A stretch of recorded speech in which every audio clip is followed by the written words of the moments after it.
Sebelum kita memperluas kebaikan, pastikan diri kita sendiri terlebih dahulu adalah orang-orang yang punya hubungan dekat, bergantung luar biasa kepada Al-Quran.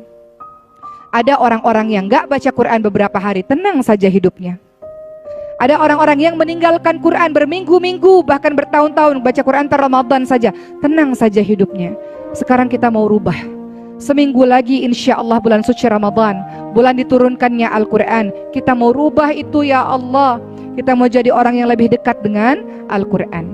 Tadi saya katakan ibu-ibu sekalian, Al-Quran itu berfungsi sebagai petunjuk dalam kehidupan kita. Al-Quran itu sebagai pengarah dalam kehidupan kita, teman-teman sekalian.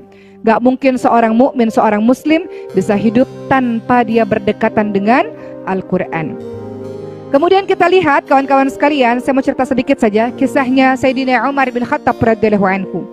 Ada yang mengatakan, bagaimana saya ini orang yang banyak maksiatnya, banyak dosanya, mau rubah jadi orang baik gimana? Boro-boro melakukan kebaikan untuk orang lain, untuk diri sendiri saja bermasalah.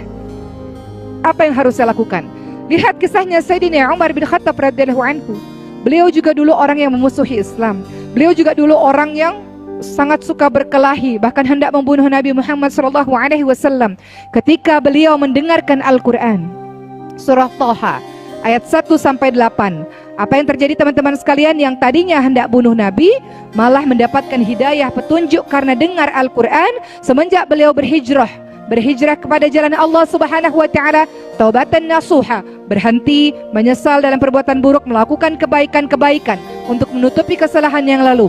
Lihat hijrahnya seorang Sayyidina Umar bin Khattab yang dulunya punya masa lalu yang seperti itu. Ketika hijrah betul-betul totalitas dalam melakukan sesuatu untuk agamanya, betul-betul totalitas untuk menyebarkan kebaikan, betul-betul totalitas untuk menolong agama Allah Subhanahu wa Ta'ala, hingga akhir hidup beliau dimuliakan dengan bersanding kuburnya, makamnya di sebelah makam Rasulullah SAW. Jadi semua dari kita punya kesempatan untuk jadi orang baik, asalkan kau mulai dengan berdekatan kepada Al-Quran.